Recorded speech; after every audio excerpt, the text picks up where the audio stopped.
Good morning, Miss Kelin. How are you? Good morning. Good. How are you? I am fired up today. Oh, yeah.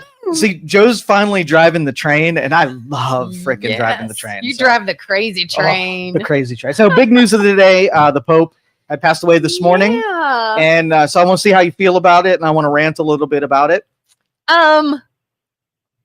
Is it mean to say I don't really have any strong feeling? I mean, I was like, oh, that's sad. You know, when I heard it, I was like, oh, that's sad. I mean, he was old and... Well, instead of the loss of life part, let's look up the open opportunity to put a Pope in there that knows the position and is a good CEO and a good leader of the church. Okay.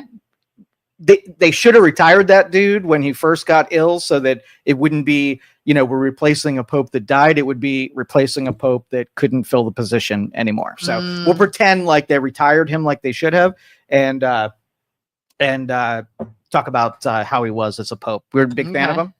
I don't know a whole lot about him. Okay. I've heard, was he fairly kind of what some would call progressive? Some would. Yeah. Some would say he was had some liberal tendencies. Yes, in there. yes. That was I'm not Catholic and I don't really follow popes much, but from what I heard, he seemed, yes, a little more liberal, a little more outspoken about liberal issues. That's really all I know about him. Okay. And I'm obviously going to translate this down to, a business and the business of the church. And, the CEO can really only be critiqued by how well they steer the ship. And, I'm sure Democrats like that his liberal tendencies align more with their ideologies. But what is the work output of the church? How do you, if you're going to measure if it's doing a good job, bad job, like what standards are you going to set?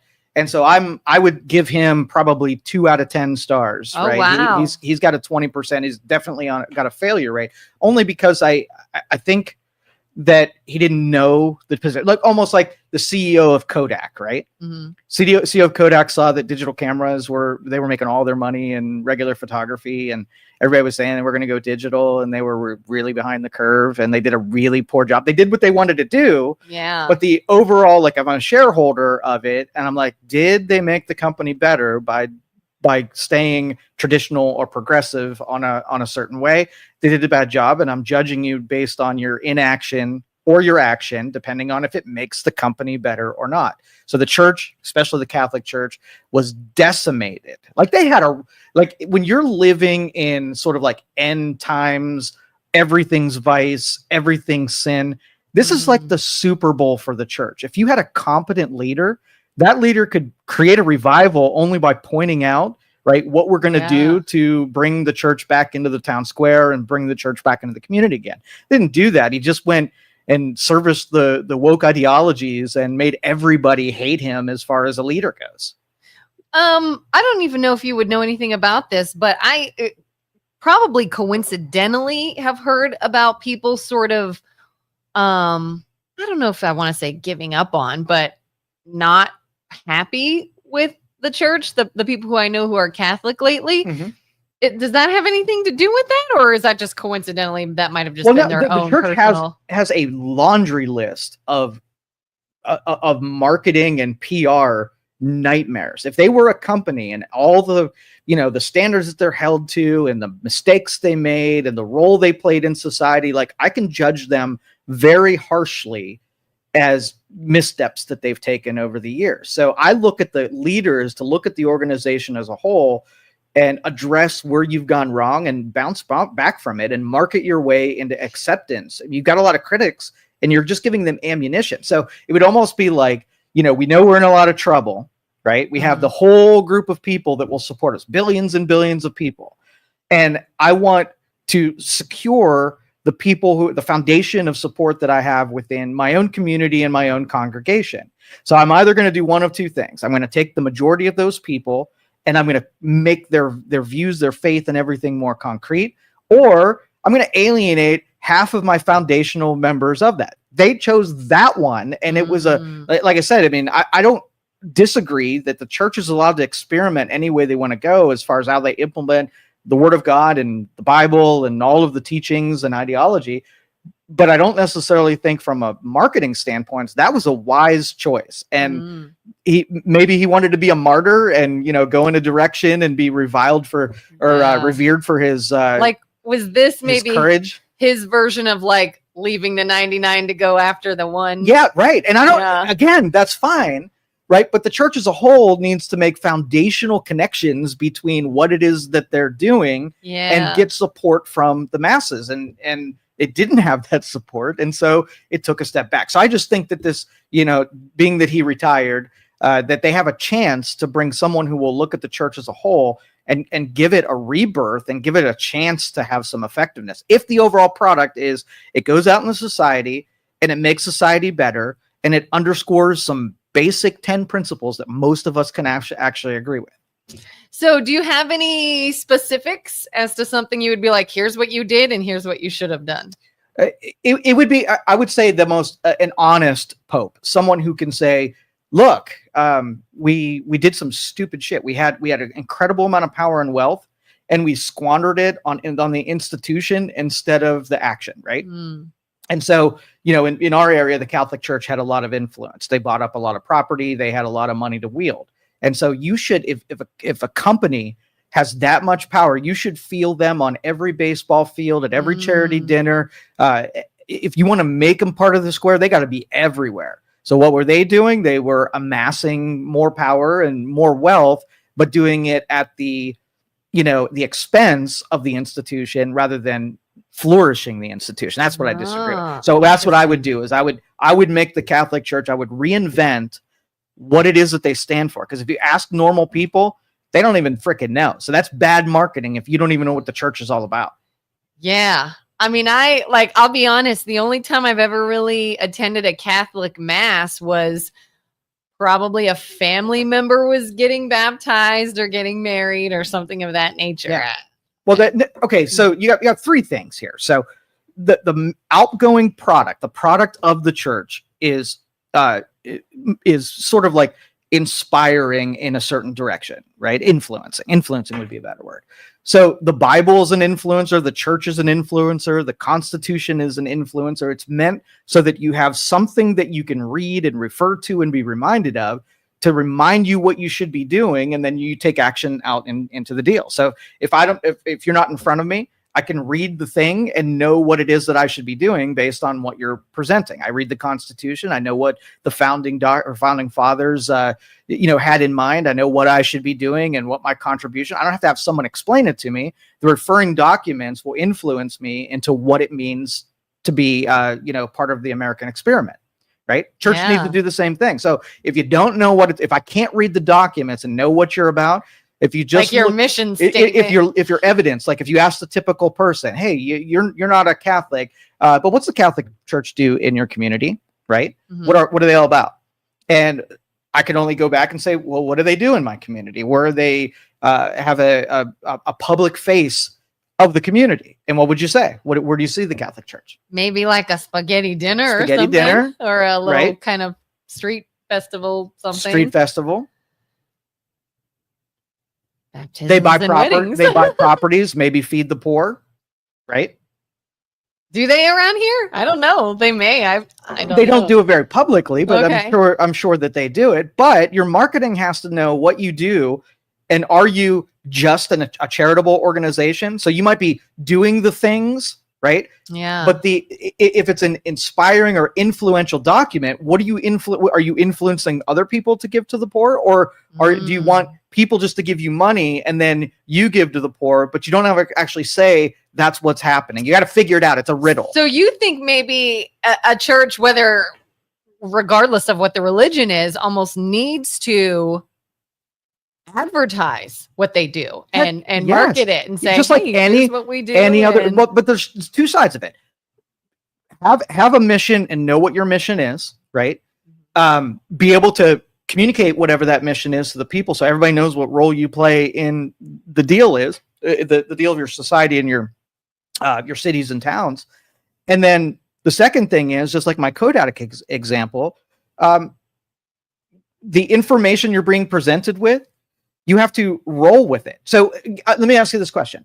So do you think if a new pope comes in there and decides to reinvent the Catholic religion, update it for 21st century, do you think, like Kodak, if they would have updated for what the needs of the community were in digital photography, and the CEO said, you know what, I know this traditionalism, everybody's happy with it, and they really like their pictures right now, but I think we got to start planning for today's stuff. Do you agree that any kind of religious institution should roll with the times and update for today's needs, if that's their role?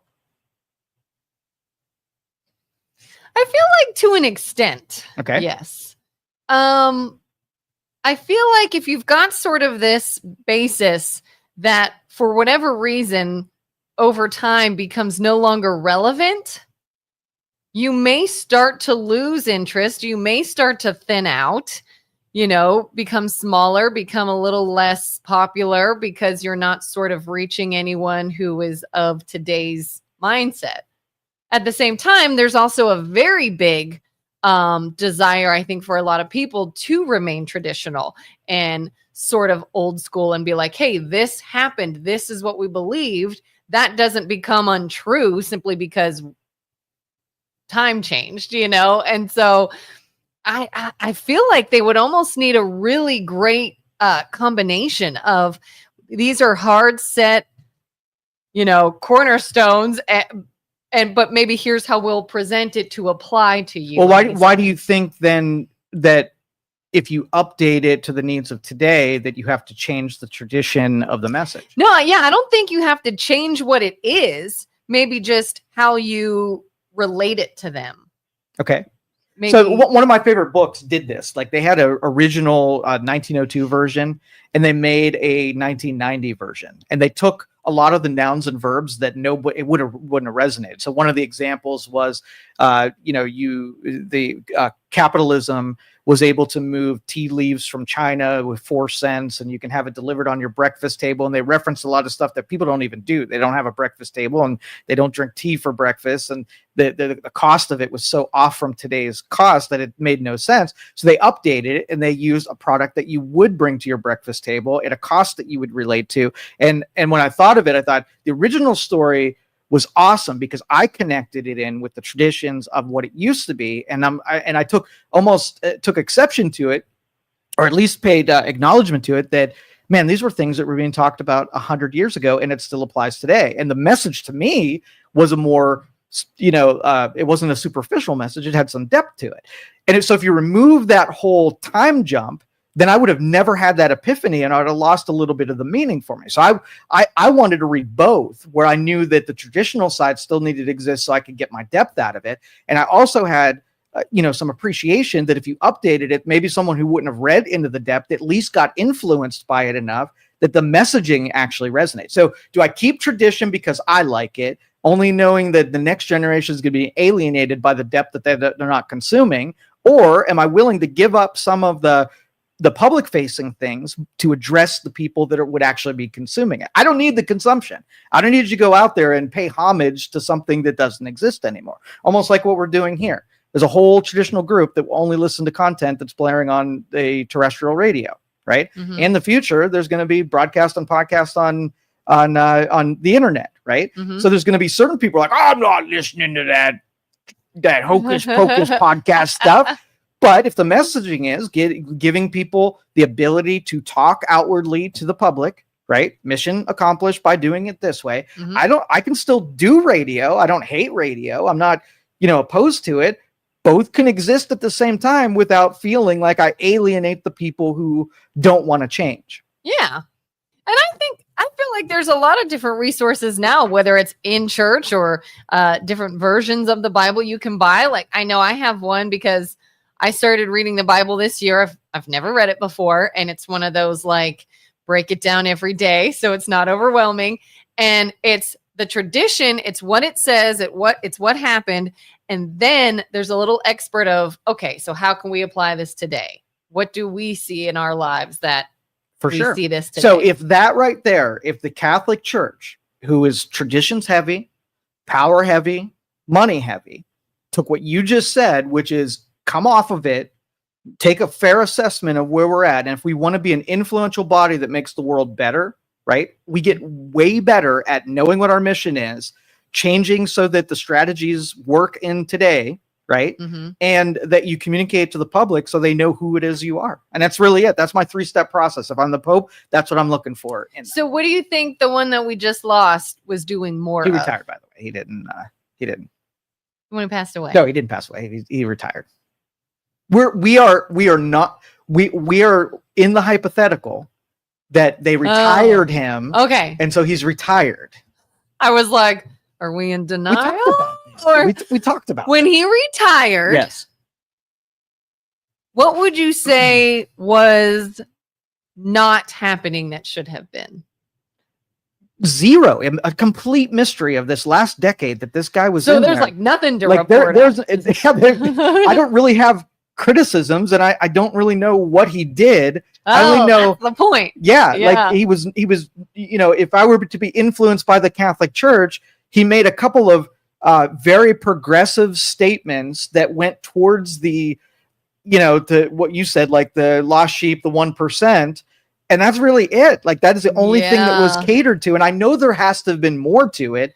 Yeah, the only thing I really know is I remember he made headlines for saying something about being gay. I can't remember what it is. It was in an accepting way, something about the gay community. And I just remember him being in the headlines for that. I don't even remember what he said. I think that's the only time I really remember hearing about him. Okay, so the famous Hawktua, right? Oh, God. Hawktua's gone away for a little bit. So if the Hawktua made a statement, what Hawktua would say would have to carry some weight to it, right? Because we haven't heard from her in a little while. There's going to be something. If she has a chance to interface with the public, the most important thing resonating through Hawktua at the moment, right? And either you're going to be disappointed, like that's what you chose to say when you haven't said shit in like 5 years, and that's the thing you picked, and that's how it would be judged. So every time you heard, it wasn't about reshaping the church and making being more influential and reviving all of your parishes that have seen decline in the people that show up.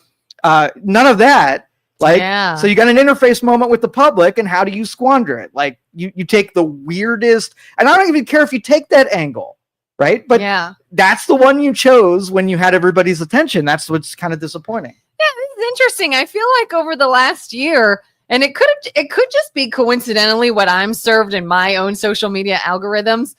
I feel like I saw from other religious sources this information about, like, look at this revival that's happening. Look at the young people that are like mass baptisms like on a college campus or during like some youth group something. And it was like, oh my gosh, young people are finding Jesus and all these like headlines. And I'm like, oh, that's really great. But I mean, none of that I heard from Catholic Church. And again, maybe I just missed it. I don't know. But I mean, the more you talk about it, the more I'm like, I couldn't tell you anything. That's right. So they've got a chance. I heard, they've got a chance. And especially in today's times, I think people could be influenced, and they could be they could make a second revival. All right, caller, you're on the line. Hello. Yes. How are you? Good. I don't think you have any clue what's going on with the Catholic Church. The Pope did not retire, and Luke Schuster surely does tell people to kill themselves. He did it all weekend to me, and I sent it to you on Facebook, and you deleted me. But I hope you got all those texts. Yeah, I think you're really cool. I do want to engage with you a little bit, because this is approaching the level of crazy that I'm very uncomfortable with. So I want you to it's crazy on Luke's end. So, all right. Well, he didn't text me like 50 times and impulsively respond to everything on Facebook. So are you? What kind of fixation do you have on the Schuster brothers and now myself? I have a fixation that he has told people in Poland. Talk shit about, I don't know. Can I swear on here? I would not, but yeah, I wouldn't. Okay, no, I'll try to keep it PG-13. Thank you. He has told everybody in town. He knows exactly who I am. Has talked horribly about me to everyone in town for years now. I've never even met him really face to face, but I know he's afraid of me because he's a bully, and that's what he does. So he lets me on the polling site, kicks me off. But all week, don't you assume when I talked to you, when I called you on Friday, don't interrupt me, be a big boy, don't interrupt me. When I called you on Friday and I said that Luke Schuster told someone to go unalive themselves several times, you said, no way, he would never do that. Well, he did it again all weekend, and I sent you those, and you deleted it. I sent you all of those texts, and I have probably 20 more of them. And they play a game. Luke and Isaac, I think Isaac is probably an okay guy. I think he just does what his big brother says.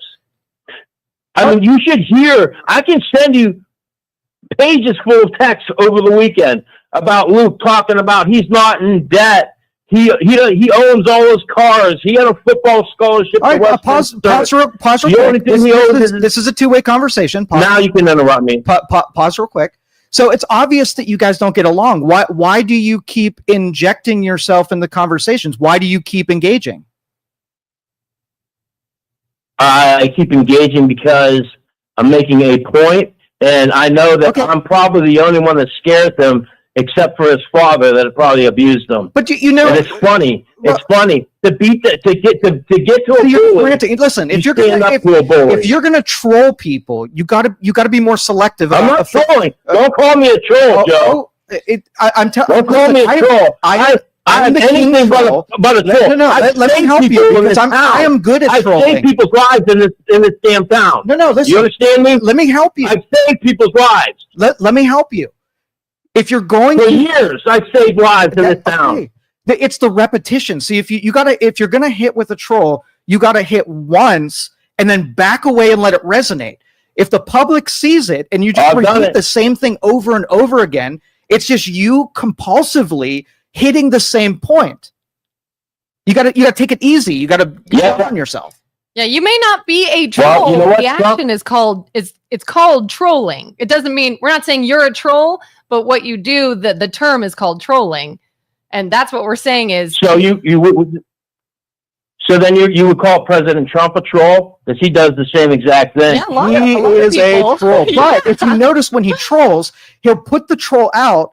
And then he'll let other people take it if it's something that they want to take. So what I'm disagreeing with you is the repetition cycle, that how often you're saying the same thing over and over again. You look crazy, and then I want to be on your side here. I want to take you in and help you. I want to tell you a story, and I want to ask you a question. I apologize for interrupting. You got to restrain yourself. You got to restrain yourself. I don't know how much. I don't know how much time I have on here, and I've got to be somewhere in about 45 minutes. But let me ask you something. Contain it. Okay. All right. I'll give you like 30 more seconds. Would you as a man, would you tell another man who has lost everybody in his family basically in front of him death-wise since he was a kid, including a couple suicides, a dad from a brain aneurysm when he was 8, a grandfather killed himself a month later, a stepdad took his own life, his wife died in an airplane crash, he lost his baby. Mike Zembauer, I bet you're listening to, and you know exactly who I am. Someone that spent 15 years on the Poland Fire Department, was on Poland Road, a good person.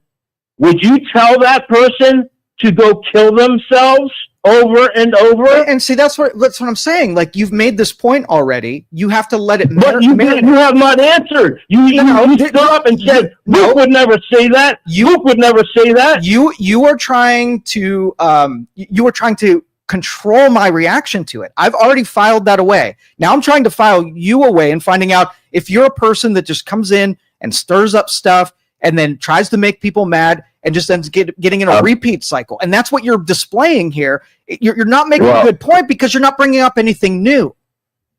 Okay, but I understand what you're saying, not bringing up anything new. But if we're in trial, we would be going over the same thing over and over. I got to know what you want out of this. If they broke the law and they did something they shouldn't, then they did, and then you have to go to court, file police report.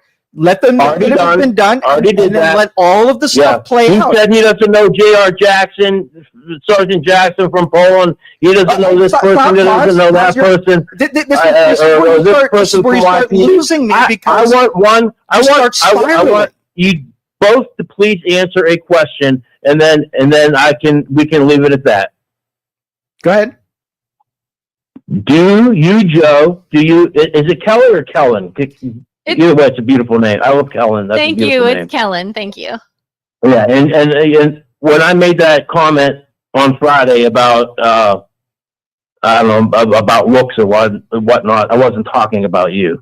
I was just ripping on Joe. But hey, Joe, I'm an overweight old 48-year-old man. So, but whatever. It had nothing. You're a beautiful woman, Kelin, and you have a great attitude.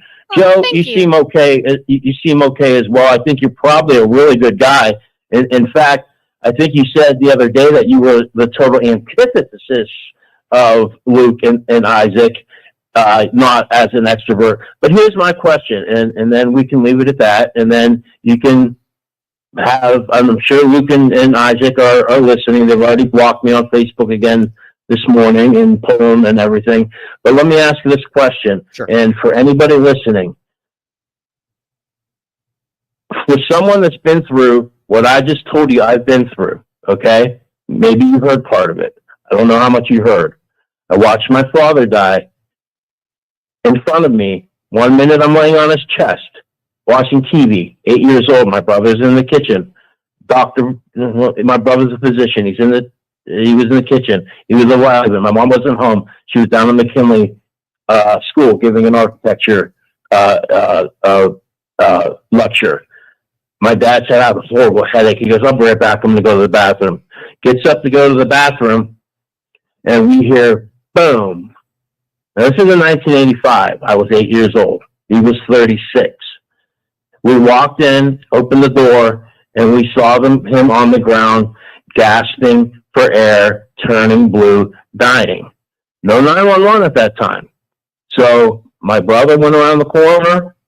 He called the operator who got in touch with whatever Gold Cross ambulance it was at the time.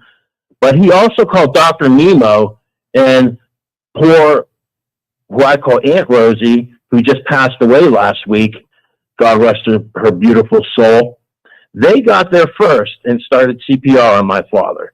But he was already down for 9-10 minutes. He was dead. Somehow they got a pulse. And they got him to the hospital. And he ended up on a vet for a week. But he was brain dead. So my mom, at 35, had to turn the machines off, okay? 6 months later, my grandma died. My dad's mother. She had polycystic kidney disease. I've got the same disease. I've also had a broken neck too. That's a whole different story. Luke likes to call me a. Can you get to the question, because this is a soliloquy? So let's get to the question. Okay, yeah, okay. So here's the question. And I've had suicide. My stepfather suicide. Grandfather 6 months later suicide. Here's the question: would you tell anyone, even if you knew their story or didn't know their story, would you tell them, and you knew exactly who they were? Don't let Luke lie to you. You knew exactly who I was. Would you tell them to go kill themselves, and that you're a PUSS, you know what, and that your doctor brother and your mother and your friends from the fire department all hate you, and everybody in Poland hates you? Would you, and then continue to say, go unalive yourself, go unalive. You saw some of the texts. Would you too do that to someone? All right. Well, thank you for calling. And I just want to recommend, I want to put this to bed. No more repetitions. I'm empathetic. Every time I hear a tragedy story about someone who's gone through some stuff, they create sensitivity. They have sensitivities. People have gone through murders and rapes and suicides. I deal with kids all the time that have these experiences where they have lots of cause to act out and be upset and be depressed and whatever. All of that. I suggest that you seek the treatment that you need so that you can grapple with that in regular society. I would not consider going on the internet and trolling people and bringing negative attention, waiting to be victimized, waiting for someone to say something that was insensitive. I agree with him that saying to unalive yourself as a response to a troll, not the most sensitive thing that you could have said. I don't necessarily think it had any legal implication, but it's not a nice thing to be able to say. Yeah. But if you're in the position where you're open to that kind of stuff, don't participate in the things that are going to bring you down. All that's going to happen. I'm watching you spiral. I feel bad for the history that you have. But the only suggestion I can make, stop tangling. You're not going to bring them down. You're not going to get an apology. You're not going to get the change. You're not going to have the public turn on them. So everything that you think this is going to do is only going to make you look foolish, because as I pointed out, when you go on the soliloquies, the public is looking at saying, is this a stable person, or is this just a person that has an axe to grind, that has lots of victim sensitivities and is tempting in somebody so that they can hit the tripwire and then go ballistic on them? So bow out. That's my recommendation. Some people, it's like, at what point are you just gonna stop giving someone or something else your piece? You're not gonna find closure and an apology and validation or vindication on the internet. It's just not, and it's just interrupting my conversations, interrupting this show, and making yourself feel worse in the meantime. Absolutely miserable. So there's no benefit. If there's someone you don't like and they bring you that much heartache and grief, then you block them, you block anyone associated with them, and you move on with your life. Yeah. And really the tomorrow when Luke is in here, I'm going to tell him that kind of verbiage is very much not nice, because it's insensitive to people that do have that history. And I'm going to give him a substitution word so that if he's upset at a troll, I mean, I've been around trolls forever. Yeah. Right? When you behave a certain way, it's almost you take the personal out of it because you're behaving in a terrible way. So then other people who are not good at containing their compulsions behave in a negative way. And that's what you get. And you have to look at the hypocrisy when you are fighting back. If he's very, very upset because of something the Schusters may or may not have said to him, and he expresses that emotion by insulting you and your physical look. What if you were really sensitive about that? What if your stature or your looks have been hugely triggering and traumatic to you, and now someone you don't even know, who's not mad at you, mad at somebody else, is now throwing your biggest insecurity and trauma in your face? But we all have, and asking for us to feel bad for him. But we all have those, and I don't walk myself into situations that are highly likely. Like if I had somebody that was a meat eater, and I'm a vegan, and I really hate when people eat animals, right? And so what I would do is I'd be like, not everybody's going to be like me. I can't control what you do. I know there are certain situations where I'm going to feel like the most vile things are happening. So if I march myself into a rib fest, right? Mm-hmm. I know when I go into it that it is not a great environment for me to feel good about myself and to be reasonable, right? I'm going to be very unreasonable. So if I tempted myself by doing it, and somebody would say, wait, aren't you a vegan? Why are you here at a freaking rib fest? Aren't you like irritated beyond belief? That's the kind of thing. And I hate to diminish that example because that was horrific what he was describing. Mm-hmm. And I will make Luke wear a "I'm an insensitive jerk" t-shirt for the rest of the week. Yeah. So, and I think somebody somebody who's gone through that much trauma in their life, go and work on yourself and find your own healing, and ignore anyone that's going to just hash that's that. You got to take it. You got to put it, you got to diffuse it and not keep playing into the thing that you're, don't give it any more power. No, starve it. Okay. That's put to bed. No more. I am muting the entire conversation. Luke's a That's jerk. We good. already I'm glad knew we did that, that. and let's move on. All right. Jeff said enjoyed the ghost hunt, Joe. So we revisited with some children's the fire station, and Wait, what fire station? I didn't even see. Poland Fire Station. Poland Fire Station. Oh, okay. So Thanks for the invite, by the way. Yeah, I'm just kidding. I wasn't available, but dude, come on. But anyway, it was MLO Bros. Thanks for the invite. it was really the most uneventful ghost hunt that we have been on. It was fun, but we debunked almost everything. And so did anything happen to debunk? Well, they were okay. So they take video evidence and they send it to us, and they were like, "Look at this weird thing happen." And then we go and try to recreate it to see if it was paranormal or if it was something that could have happened in a weird way. And when we do this, like it's cool because I love the brain and I love its ability to imagine things. And so when you put yourself in a building that makes noise and total darkness with stories of something happening, your imagination really will deliver some stuff for it. I love being to be able to contort the brain as it's trying to feel. Like we do these, like, probably my favorite thing is we do these sessions where you go alone. It's different if you're in a room with somebody else. You go into a dark room that's supposedly haunted. Right? Alone? In pitch black by yourself, and you spend 10 minutes in that isolation area. That's where most of the brain stuff happens. And I'm there for it. My brain stuff will kick in even if I'm not alone. But you would be so proud of me. Yeah. Guess what I did over the weekend? What'd you did? Not on purpose, but I went to bed. It must have been like Friday night or something. And I wasn't the last one to get in bed because you know me. I shut my closet door in the bathroom because there are monsters in there and it scares me when I get up to go to the bathroom in the middle of the night.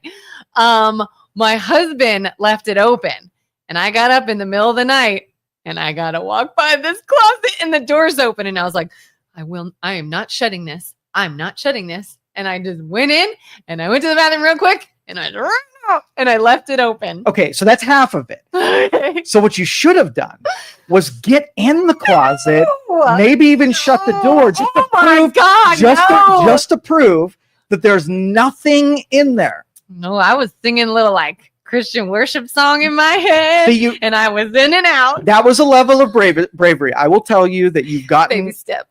Baby steps. Because there's only one night. I shut it the next night. But you got to put the brain in check and pay attention to what it's saying is in there. I mean, is it a monster, a mummy, a zombie? Is it a ghost? I think it's the nun from The Conjuring, maybe. Okay, so like a shadowy, red-eyed figure and whatever. Demon. It's a demon. It's a demon. Yeah. So if you walk in there and if you survive it, now you're convinced that what your brain was telling you wasn't accurate.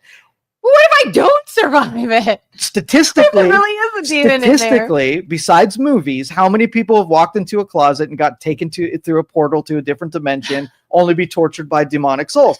I don't have data on it. We don't know. You would be doing two things: conquering your fear, if not, and you would be adding to the data set, if so. So if you disappeared in the middle of the night, I could write down on a ledger, Kelin took my advice, walked into the closet, and she didn't show up on Monday. I know that it is possible. Now, the next Kelin that sits there, I will say, don't do that because of evidence that the closet will capture you. Yeah. And don't get me wrong, just because I'm scared of the closet in the middle of the night, I still want to go on ghost hunts. I don't know if you want to read Isaac's thing or if you want Okay, so I will open this up just slightly. I put this to bed, but they did not have a chance to rebut what was said. Yes.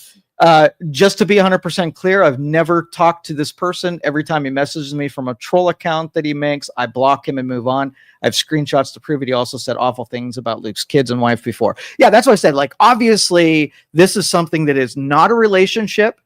Obviously, not working out. The person we talked to made a new name. And that is it. Move on, both of you. Yeah. Isaac has it right. Ignore on both sides. And I am now, since this has all been said, put it to bed. Yeah. So this next person who I know who it is, we'll talk about something else though, like a ghost at station number 91. Is there a ghost there? What happened at station number 91 and why is there a ghost there? Okay. Type that out. So it was, and let me tell you the history on this building. Okay. So the original building used to house, like, it was a city building that had a jail in the basement. And there was a suicide there when it was a jail. A kid, his name was Harry. 20 years. This is a real story? Real story. Okay. Yeah, we actually found the Vindicator article that had his obituary and said what happened. So this dude, there was a gas station And this was in 1951. And he went to the gas station and he stole peanuts, a bag of peanuts. And he was arrested for theft. And they moved him into this jail cell, awaiting seeing the judge, right, for obviously the theft of the peanuts. And while he was there, he took his belt off, he wrapped it around his neck, he hung himself inside the jail. Okay, so that's the story of the person that is, said to be haunting that prison. So when we did the investigation the first time, we went into the room that used to be the jail. Okay. This is like bunker type of stuff, cinder block, really small room. It's a really freaky room. It's probably the heaviest room that I've ever been in. And Isaac and I were sitting on one side of the room and we were talking out, see if we can see something. And this room has no windows. It is pitch black as you could possibly get in a room. And when your eyes adjust, you see shadows, right? You see light differentials and whatnot. I saw, and he saw at the same time, a shadow come down from the ceiling, and it made a perfect outline of a human being. And you could even see that it had long hair. You better swear you are not lying to me right now. Isaac jumped out of his seat and flipped out. Okay. Hey, Isaac. And thanks for the invite. He is not an embellisher. He is not an exaggerator when it comes to seeing things. He's as big a critic as I am. And we both saw this shadow form in the corner. You could tell it had long hair. Yeah. It looked like it was just, it came down from the ceiling. So it was just like a torso. But as it kept going down toward the ground, you can see the shape of shoulders and a straight line body down to the ground. And you saw hair coming off by the shoulders. How long was this, like seconds worth of this, or was it? When he flipped out, he kicked the chair back and really he overdid it after he saw that thing, and it was done. So we couldn't engage it, talk to it, see what it was, walk over to it. It vaporized. Do you have this on camera? Probably not. It was pitch black. There would be nothing to get. You don't have like night vision goggles? But it wouldn't have shown up on night vision, I'm assuming. Well, it may have. I don't know. But anyway, I'm just taking two accounts, saw the exact same thing in that room. So it wasn't a figment of our imaginations. We saw something. And there, the shadows that were being cast were not real light changing in that, because it was the room had no way of light getting in. So it was just your eyes adjusting to different things and putting different levels of darkness on certain things. But for our eyeballs to have done the same thing at the same time, that was iffy. That was iffy. Oh, I would have peed my pants. So this time I put myself, but I still want to do this. I put myself in the same room and really nothing. I saw one little flicker of light happen, but there was some cellophane bags that were in there that if there was a beam of light, it would have easily, amplified it and made it into, it looked like a lighter flick is what it did in one corner of the room. Was it possible to get that light there? I looked for anything that could have been causing light, and there really wasn't anything. So it's unexplained. I don't know that it was anything. So this person had said it used to be where the clock tower is in Poland. Where they moved the building? Yeah. So I wonder if maybe the clock tower has anything cool with interesting. It. He stays in the utility room in the basement. Is that where you guys were? That was the utility room in the basement. Have you ever been in the utility room in the basement, viewer? And if so, did you see anything? And I want to go see this. Yeah. Do you think if you went back, you could, like, if you went back and saw the exact same thing, would it make you think more of it, or would it make you say, oh, okay, well, clearly something else is in here then that's making us see this particular shape? Or do you think it would see, the one thing I want to answer, that my only skepticism is that when you walk in that room where the thing appeared, when you walk in the room, and I noticed it the second time we were there, there's a little water stain outline on the ceiling tile. Okay. So if I walked into that room and my subconscious picked up that there was a water stain up there, I don't think it's a coincidence that it happened right where the water stain was on the ceiling. So let's just say I'm sitting in the room and my subconscious paying extra attention to where a water leak might have happened. It may have guided both of us to be able to look in an area. And as our brain was trying to fixate on the water stain and the leak and whatever, it may have concocted some kind of thing.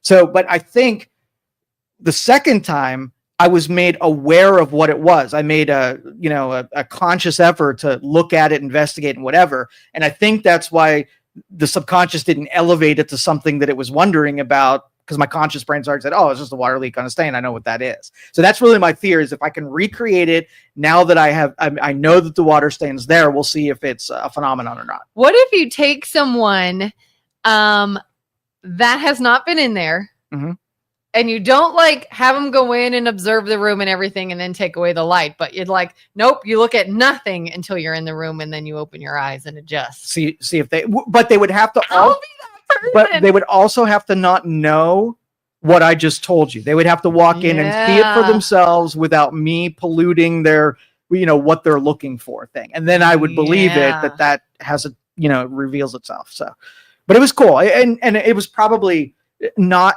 it was fun to be able to debunk, right? Because I heard a couple of things. So I'm sitting on the stairs, right? And we had one of the kids that were sitting at the bottom of the stairs. And he was like, I hear something behind this door, some pounding, scratching, tapping, whatever. And so I'm kind of listening to see, and I had my super ears in, so I was hearing everything everywhere. Gosh. And I heard behind me, where Luke was in the office behind me, and I heard 2 or 3 taps in a row. And I thought Luke was up there messing with the kid, trying to create some taps to scare him or something, because that's what Luke does, right? Yeah. And so after I went up there, and I was expecting to walk up and see a glass desk that he was sitting at, because it sounded like a pen tapping on a glass top something. So I went up there, and it was a wooden desk, and it was not a wooden sound. It was a glass sound. And I was like, did you do some tapping to kind of mess with these guys down here? And he's like, no, this whole time I'm looking through comments on the stream. I wasn't tapping on anything. And so I was like, okay, well, I definitely heard some taps. But later we investigated, and on that back wall was an infrared camera. And when it detects motion, the infrared clicks on and it goes tap, tap, right? And so this was a camera on the far side that I had heard, and it was a camera there. But that was the kind of investigation we're doing. We're trying to explain what this stuff was. Yeah. See, now I would have to be, I'm the type of person where like, we all better swear. You swear on your life you are not going to purposely do anything to be like, oh, I'm going to freak them out and I'm going to tap. Like, because it ruins the spirit of it. Yeah. And it ruins any like data that you think you got. Right. Because you can't even say, well, we heard tapping. It could have been that. When it's one of the jackasses like, no, I did it. Like, don't mess around, or else why are we even here? That's right. Yeah. Take it serious or not. I want to go do these But you things. don't want to be, you're the dude that won't walk by the closet they're open. Listen, you think you're not going to. I want to go. I will be No, there. you're not I'm courageous not gonna go enough. by myself. None of the experiences that were any good, right, happened where everybody was just gathered around making noise, having social. It was pitch black, total quiet. Fixated. You can't do it. Joe, You're not going to do it. You are not going to do it. Listen, you can Google this. This is the real thing. If you Google Spring Villa Mansion in Alabama, I've been there. And it's an actual house. There's this whole actual history about it, that this slave owner who lived there was murdered on the stairs, going up to his room by his slave. The owner of the house and his family are buried across the street, and it's just this empty thing, and it's full of bat crap everywhere. But there have been years and years and years of stories of people that have experienced things in this house. And guess who went in this house? Did I see anything? No. Did I hear anything? No. But, I love that stuff. And I go, and I had a recorder, and I was mad because the person I was with brought their husband that thought it was stupid and boring and was like, can we go now? Can we go now? And wouldn't stop walking around. And I'm like, shh, be quiet. All right, if you make a promise that you will go do an isolation and really do it well, then we'll bring you on the next whatever you tell me to do. I want to see something cool. I am like, everybody be quiet and shut up. No, there won't be anybody to tell to be quiet. We will be in a different wing in a different building to give you your true peace to see what you're going to see.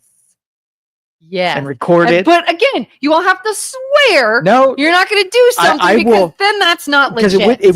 I want you to have an authentic experience, and I will keep everybody at bay so they don't F with anybody. Because there's been some, hooligagging going, and I didn't because like I'm as much as I'm like freaked out and I think it's cool, I'm also very skeptical. Like, I'm not the one that'll be like, I heard something, it's a ghost. I'm going to be like, I heard something and I know it's one of you guys. I know you did this. So don't do it, so that if something happens, like, oh, okay, we got something to go off of here. We know it wasn't one of us.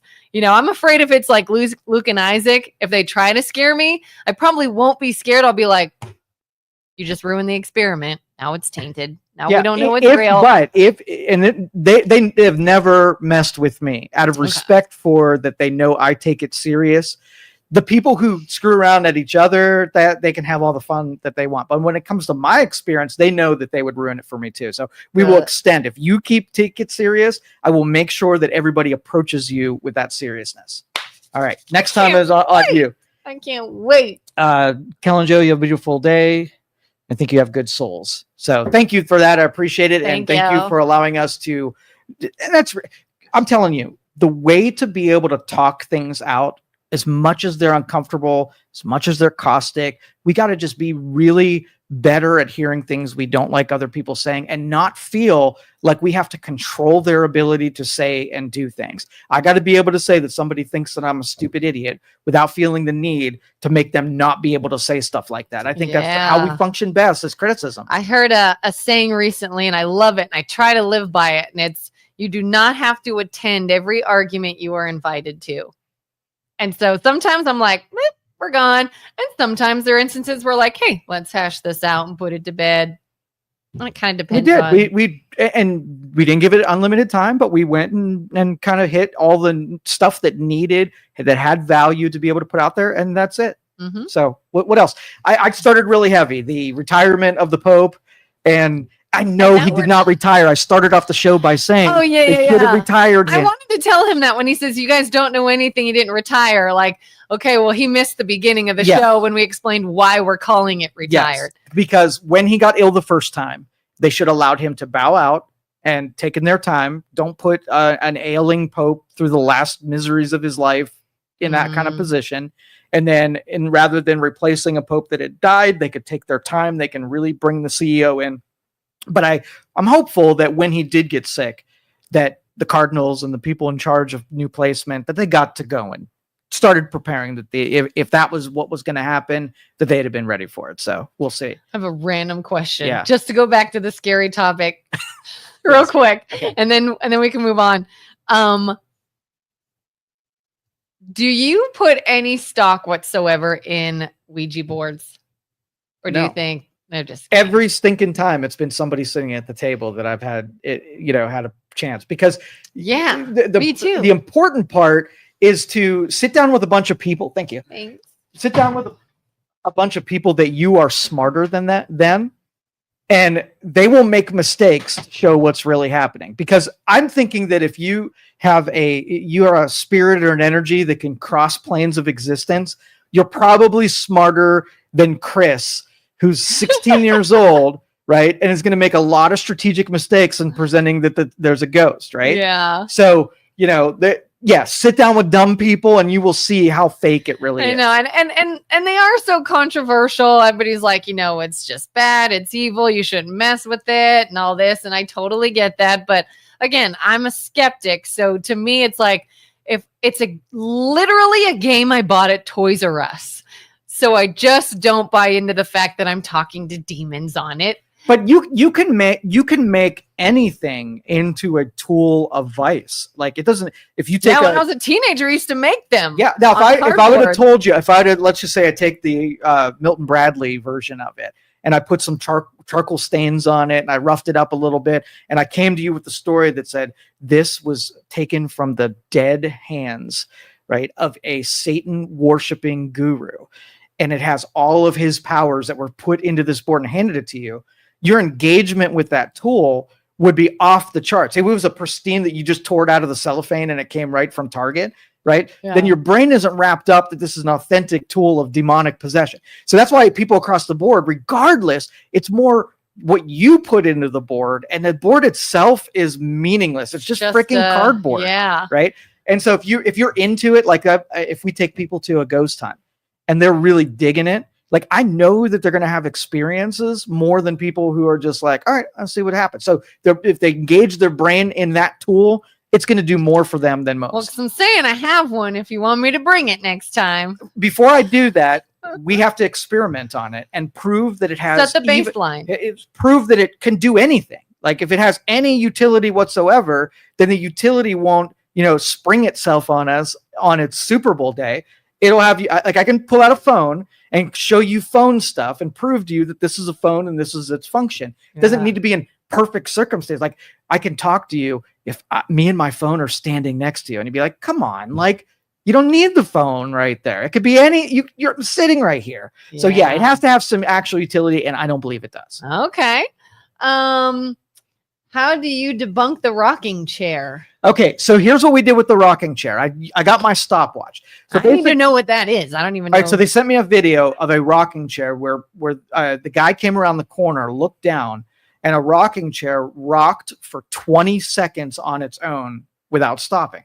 Okay, so I went in, inspected the chair, and it is a really heavy artifact it was a really antique chair.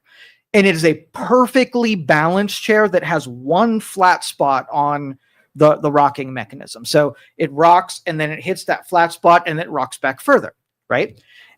But the top part of the rocking chair was very heavy. It was heavy oak. It was ornate, and it was a really nice chair. But anyway, so we put it in the same position that it was when he saw it. Okay. And so I just rocked it. I pulled it back, that if you were sitting in it, that's how far it would be back. And the way that the chair rocks is it actually picks up a little more momentum when it hits that flat spot, because the weight of the back end pulls it back. It doesn't lose as much energy as a regular chair that has no frictions. And so I rocked it, and it rocked for a full 46 seconds, right? At full, I didn't wait until it was like barely moving, a full rock. Okay. Oh, wow. So hypothetically, if I were sitting in the chair, I got up, 20 seconds could pass by. Then I come around the corner and see the chair. It would have rocked a full 20 more seconds, which is how long it did. So my theory is somebody was in there, either walked by, brushed by it, got it rocking, or sitting it, got it rocking. And it was just a time gap between when he came around the corner and saw that it was rocking itself. It would have been more convincing if it was not moving and then it just started rocking. That would have been a different story. But the hypothetical is that it was already rocking when you started viewing it, and it rocked 20 seconds. And by my calculations, there was 20 seconds before that. Now, whether or not a ghost started it rocking or a person, it's likely that there's not enough information to say what made it start. So most of the time of debunking it was me trying to get it to rock, stepping on the floorboards. The only thing that got it rock is if I pulled it back or I sat in it. So it's not like a stiff breeze could have got it going. Stiff breeze. It had to have a person involved. And so the guy who reported it said there were people in there earlier, right, that had left. And so not enough information to know. Weird, yes. Debunked, probably not. But two hypothetical explainers come out of it. Did you guys like ask questions out loud or ask for things to happen? Yeah. And we got critiqued a little bit because we're very demanding when we talk to ghosts, right? And some spiritual people, some of the people in that realm are they want to be coaxed and talk nicely and whatever, and we just don't do that. We try to enrage and I've heard whatever. both. Yeah. I've heard if you get a little then... I just have to have I like to have conversations so that whatever I'm talking, like I talked about the Revolutionary War and the Battle of Lexington and taking, it's almost like what our earlier caller, if you have a trauma event, right, you want to talk about the trauma event or the situation where someone gets curious about something that you experienced. That I'm assuming that if they're entities that they want to talk about that experience, I'll use words like you were in jail, you died a bad death, you lost your wife, your kid died of cancer, something that will elicit some kind of, like I want to tell you about this. Yeah. And it doesn't really work for me. Yeah. Cause if I'm a ghost and I'm in there and you start talking about something I don't know anything about, I'm going to be like, Yeah. how about the revolution? Like, I don't know. Okay. You know, like, yeah, you almost got to like evoke some emotion. Exactly. That is so exciting. Really? Oh my God. I love this stuff. I love it. I love it. But again, you'd probably have like, are there working restrooms when you go on these things? Yeah. Okay. Because Sometimes. what Not all. if something scares you when you got to pee? Then you wear a diaper. I don't know. Be prepared. Depends. Yeah, be prepared. I think the one had like not an outhouse, but a porta potty. A couple of them had nothing whatsoever, so it was just on our own. Because they're abandoned buildings, so it's not like they have working plumbing or whatever. They're just, buildings that time forgot kind of things. Well, that's going to be like the one thing. If I go on one, we're going to need to secure some form of You bring your own bedpan or whatever. Like a shiwi. Yeah, a shiwi. Sure. Go back with a shiwi. All right, how do we get back to this? What else do you want to talk about? Okay. I'm sorry. I got to get another coffee. Let's see. Nope, we don't need that one. I'm just so fascinated by all this. And it's interesting, too. We started talking about the Pope and then we started talking about ghosts because I bet you the Pope would not approve. With like, that's what I'm saying. Like if you are looking to connect to something that is evil in nature, then you wire your brain to start contemplating evil natured things. And the majority of people can't handle that responsibility. Once you start dancing with the devil, it's an easy, slippery slope to being indoctrinated in evil. And so, they would say no. Yeah. And I've always been so interested, like growing up, again, very skeptical of them, but things like psychics and mediums and Ouija boards and all those like kind of taboo things, I'm always like, oh, those so fun and interesting. But then, of course, the Bible clearly states you don't mess around with those things and don't play with them. And I'm just like, oh. But what if I don't really believe they do anything? If you can shoulder the responsibility of not doing evil because you've presented itself to you, would be someone like, can you dance with bourbon and not become an alcoholic? Some people can. And some people like that first taste is what gets you on the slow slope to destructiveness, right? So that's a personal thing. Do you think you can hold off the temptation to invite vice into your life? And is it worth it? Can you be manipulated? The church should say, I'm going to say across the board, just don't do it. Put your energy into something that doesn't tempt bad things into your life. And that would be a good messaging from whatever. Would they, if you did it, do you think like that immediately puts you on the pathway to being a demon worshiper? Probably not. But just like not everybody becomes an alcohol with my bourbon example. So I used to know someone many years ago. I was dating this guy. His family was real religious, and they were like, no scary movies, no tattoos, all kinds of stuff. They even thought like Harry Potter is evil because it talks about witchcraft. And I'm just like, but I don't know. Can you still be a good person and considered Christian and be entertained by those things? Again, 50% of the people that can't. So if in your group of people, you had 50% of the people that could handle temptations and 50% you couldn't. So if you're in that group and you want to set the tone, would you say we're going to do these things and let the 50% on the bottom fall victim to it because we brought it to the table? Or when these people are around, let's not even do those things because we don't want the lesser people to experience all the peril that comes along is it necessary? No. Right. And so am I going to do an unnecessary thing that can harm people at the bottom of the intellectual scale? You probably wouldn't do it. And you saw during COVID just how susceptible we are to bullshit to begin with, right? And how people that don't think things through will mindlessly accept anything that they're given, so that information is a dangerous thing for a majority of the population.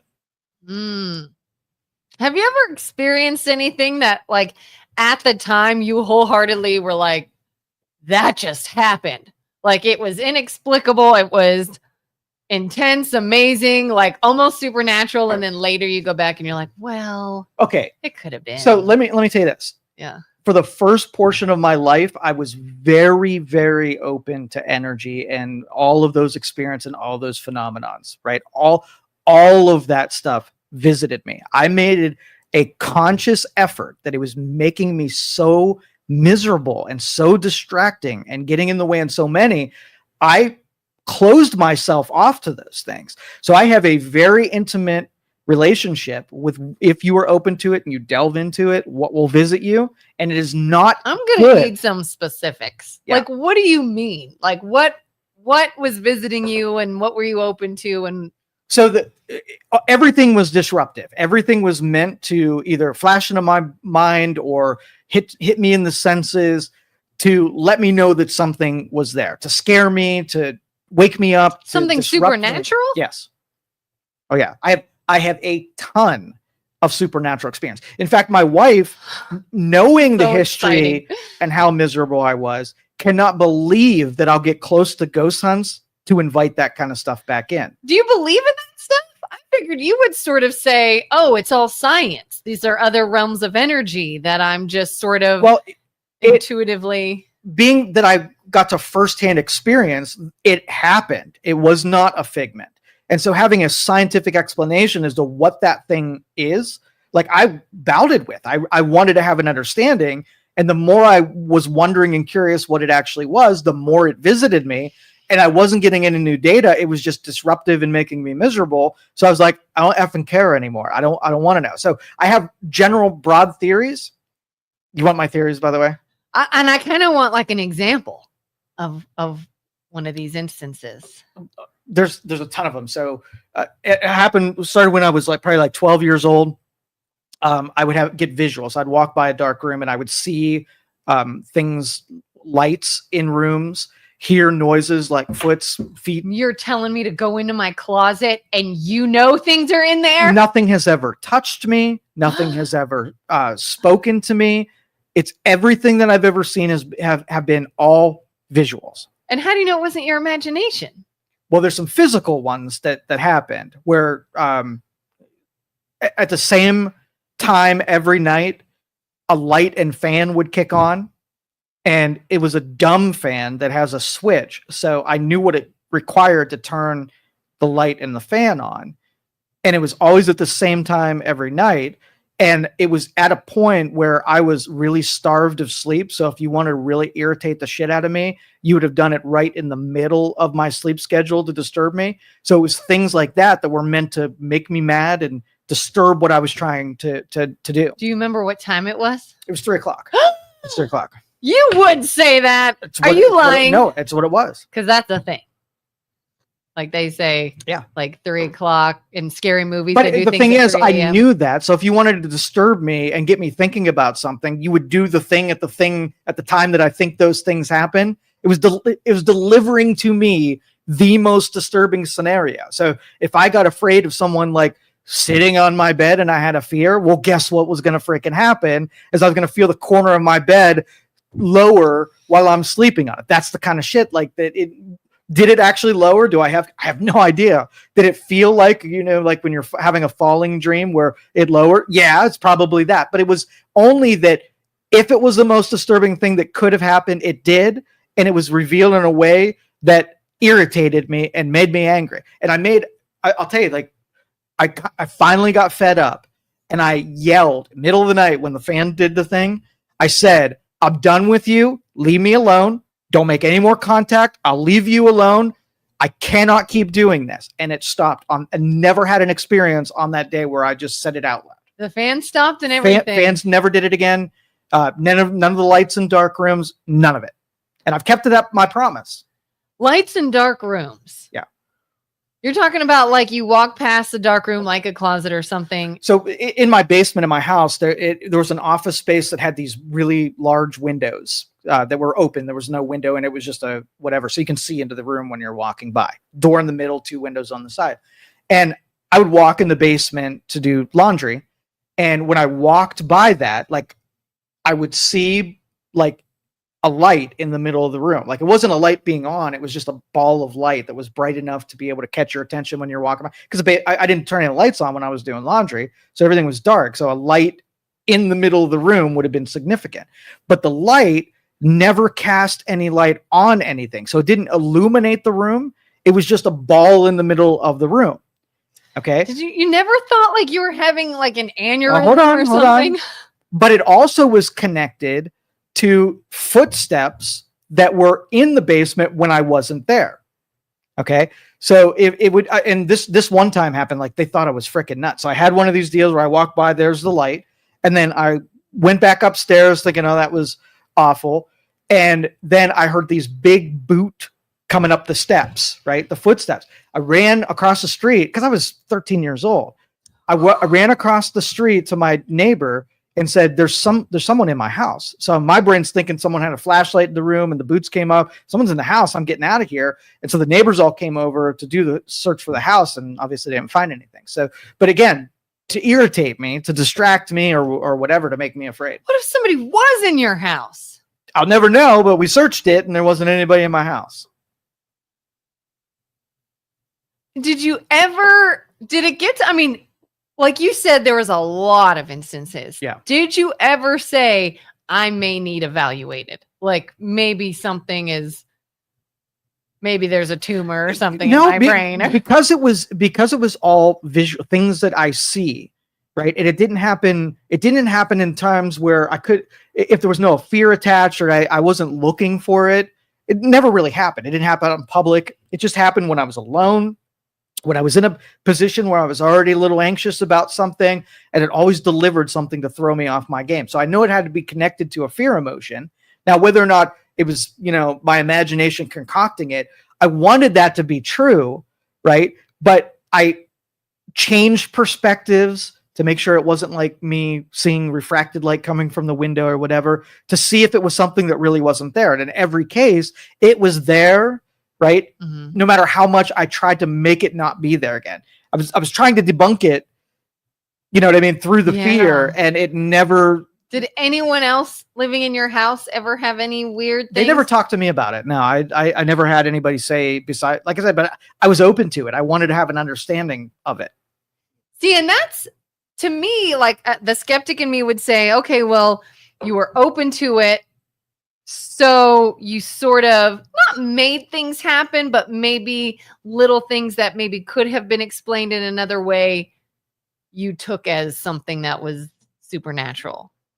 Any chance of that? Or okay, so I don't think ghosts the same way that most people think of ghosts. Okay, so having the fan kick on or having a light switch, flick, right? That to me is under normal scenarios that doesn't happen. So para would be something that happens above that normal. Mm-hmm. So those are things I don't attribute to a spirit walking around doing something, just something that's being controlled outside of the normal is all it is to me. Well, when you said out loud, I'm done with this. Yes. I'm not dealing with this anymore. In your mind, who were you talking to?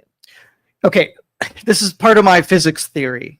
Okay. Okay. So if you study quantum and what the superposition is and all things already lost. All right. Go on. All right, I'm just kidding. So think about the multiverse and having a lot of layered versions of the universe that we're in right now, but a couple degrees of separation between some of those universes. So 1 inch away, there could be a different plane that exists at the same time and space. If you remove time and space where the universe doesn't have to occupy matter and energy like we do, things can be occupied in the same spot because there is no spot, right? It's universally, there's a singularity of everything could be right on top of one another in that deal. So you remove time and space, all that stuff is able. So I think that there's an infinite number of me's and there are an infinite number of you's that have made infinitely every decision that you've ever made in different ways, right? And your consciousness travels between these different planes of existence. So you might have a dumb version of you in a different place where, it can exist without the separation of time and distance, right? And so I think what our perceptions visit those different versions of us as potentials or probabilities increase. So if I make it possible, like I'm making coffee, I can do a series of actions to make coffee more possible. Okay, I can put water in it, I could push a button. And so those actions lead up to having a cup of coffee if you take things in a linear time scale. If you don't need linear time scale, then you can jump your perceptions to a different version of it. Then I think when those different planes have overlap, where there's certain people that can sort of like traverse those different planes and make things that, so my fan being on or off could I go to a perception or a consciousness where the fan and the light is on, and then my consciousness travels to that thing because it was close enough to being a potential. I am one light switch separated from that fan being on. So my consciousness went to a place where that thing was, and all of a sudden I got this camera flash between the version of the multiverse where the fan wasn't on and the fan being on, and I did the traveling between those two paradigms. So it's not like Joe laying in his bed and the fan and light turn on. It's here's Joe's body, fan and light are off, but you were in a different. I went to a place. I went to another place where briefly the probabilities were on. So what I was doing is I was sort of like detaching myself from the matrix so that I wanted to be connected to only one version of the universe. And I didn't want to have access to the different versions of the universe. So you were sort of verbally just saying like, stop. Like to yourself. Disconnect, yeah. Yeah, stop doing this. I know that there's potentials that in every circumstance, right? Mm-hmm. And I'm detaching from those other examples because I don't want to visit any of those other places right now. I'm right here and I want to stay right here. When I was a kid, I had a family member one time tell me, when you have nightmares or bad dreams, before you go to bed, if you saw something scary, a scary movie or something, and you don't want to have a bad dream, just say to yourself 3 times, don't dream about that, don't dream about that, don't dream about that. And you won't. And for years, I'm like, this really works. Well, because I deep down believed, done, it's done, no bad dreams. Mm-hmm. I'm good to go. And I believed that, so I was affecting what I was going to. My theory is that you're just disconnecting from that ability to traverse those things. I think everybody already does that stuff, right? And that's where all of our mysticism was birthed through. When somebody has the ability to like say blue car, blue car, blue car, and then we think that blue cars are just all making an appearance in our perceptions. Well, we put our consciousness on blue car detection, and it just traversed to a spot where the thing is highly probable that you'll see blue cars, and all of a sudden it gets presented to you, and then you're like, how did that happen? That's like magic and mystery.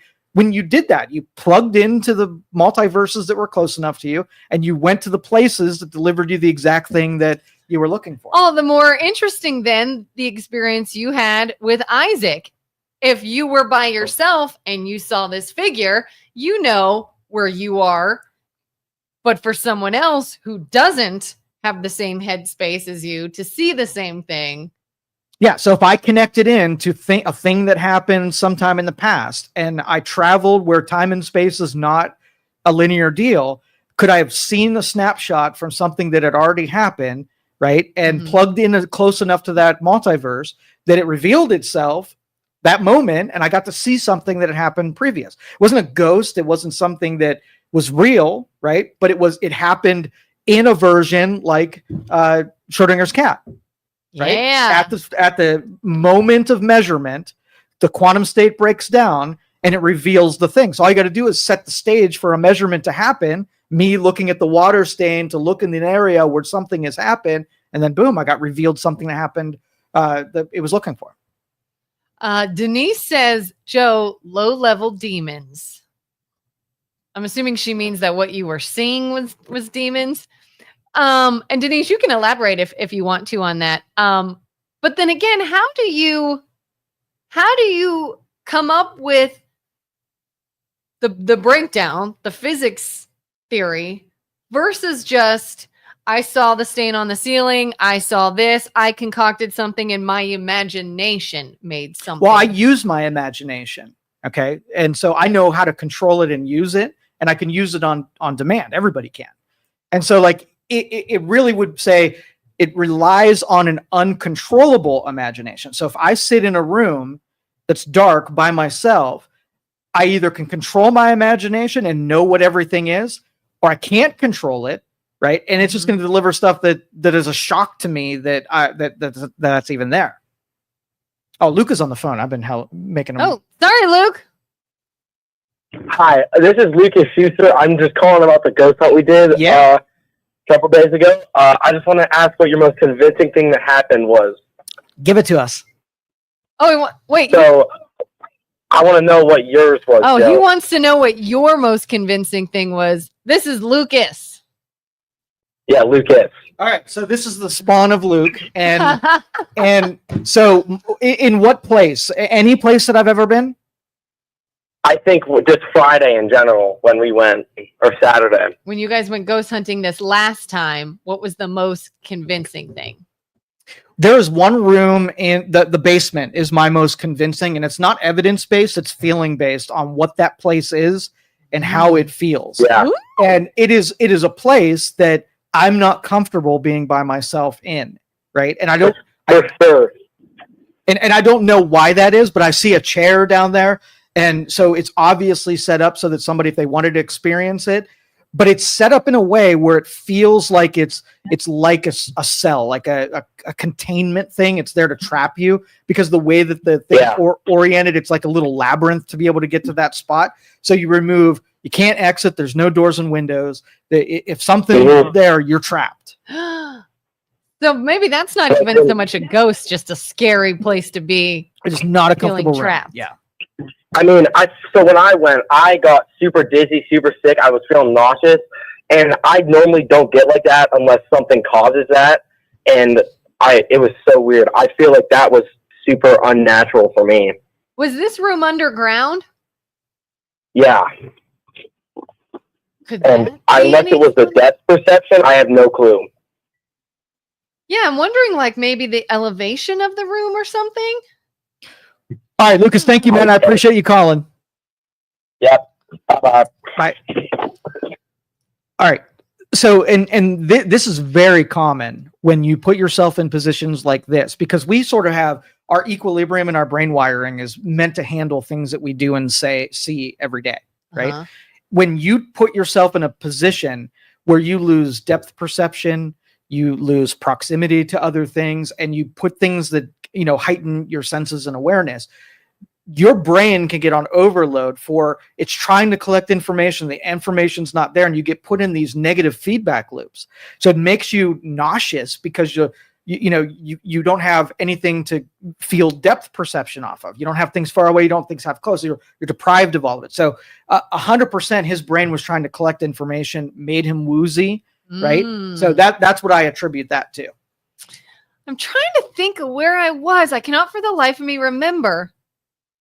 I had an experience somewhere, and I was able to describe to someone, it felt like gravity got heavier, if that makes sense. I cannot freaking remember where I was, but it was a similar situation. We were trying to experience something, and all I could think is like, I said, I know this sounds insane, and I am really feeling this. This is not in my head. It felt very much like the pressure, like air got heavy. All right. Well, think about this. And usually this phenomenon happens in basements, right? So you got a ton of metal wiring, right? Most of the times the wiring is not shielded because it's from the 1940s.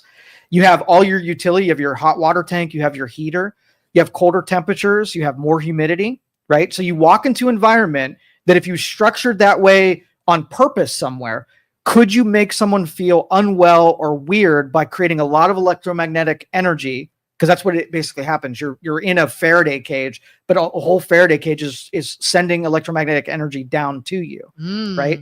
And so you can actually construct an uneasy cage by just doing what's in a basement naturally.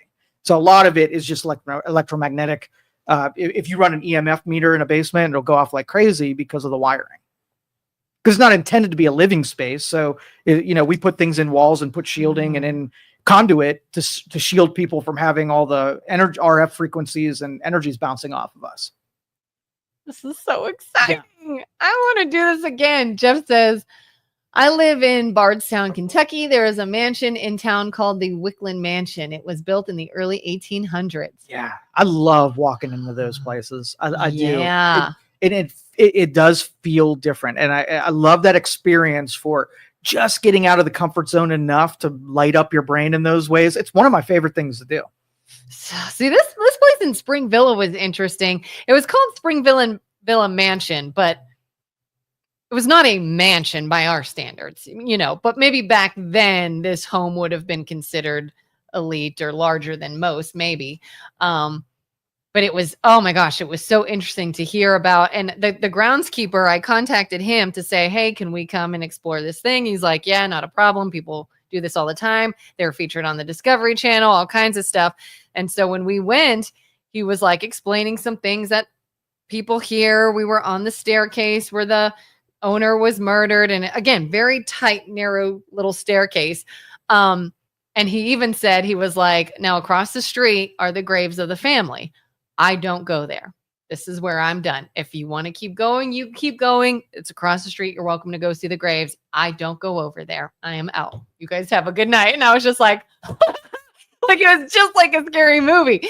We didn't go see the graves because we were with a wet blanket that wanted to go home.